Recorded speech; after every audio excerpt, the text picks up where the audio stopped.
ପାଣ୍ଡିଆନଙ୍କ ସହମତିରେ ଘୋଷଣା ହେଲା ନୂଆ କମିଟି। ଏଥିରେ ରହିଛନ୍ତି 8 ବରିଷ୍ଠ ବିଧାୟକ। ଯିଏ ମୁହଁ ଖୋଲି କହିପାରିବ ତାଙ୍କୁ ମିଳିବ ଗୁରୁ ଦାୟିତ୍ୱ। ପାଣ୍ଡିଆନଙ୍କ ସହମତିରେ ଘୋଷଣା ହେଲା ନୂଆ କମିଟି। ଗୃହରେ ବିଜେଡିର କ'ଣ ରହିବ ରଣନୀତି? ନବୀନ ପଟ୍ଟନାୟକ ଘୋଷଣା କଲେ ଏନେଇ କମିଟିରେ ରହିଛନ୍ତି 8 ନୂଆ ବିଧାୟକ। ପ୍ରସନ୍ନ ଆଚାର୍ଯ୍ୟ, ପ୍ରମିଳା ମଲ୍ଲିକ, ପ୍ରତାପ ଦେବ, ମନୋହର ରନ୍ଧାରି, ଅରୁଣ ସାହୁ, ଶାରଦା ନାୟକ, ଗୌତମ ବୁଦ୍ଧ ଦାସ ଓ ଶାରଦା ଜେନା।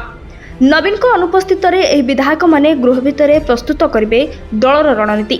ଶଙ୍ଖଭବନରେ ବସିଥିବା ବିଜେଡି ବିଧାୟକ ଦଳ ବୈଠକରେ ଭର୍ଚୁଆଲି ଯୋଗଦେଇ ନବୀନ ଏହା ଘୋଷଣା କରିଥିବା ସୂଚନା ମିଳିଛି।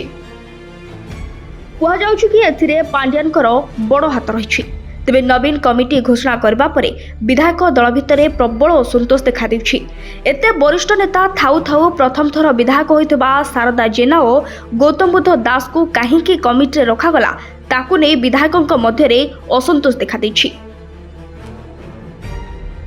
Bureau report, ATV Odisha live.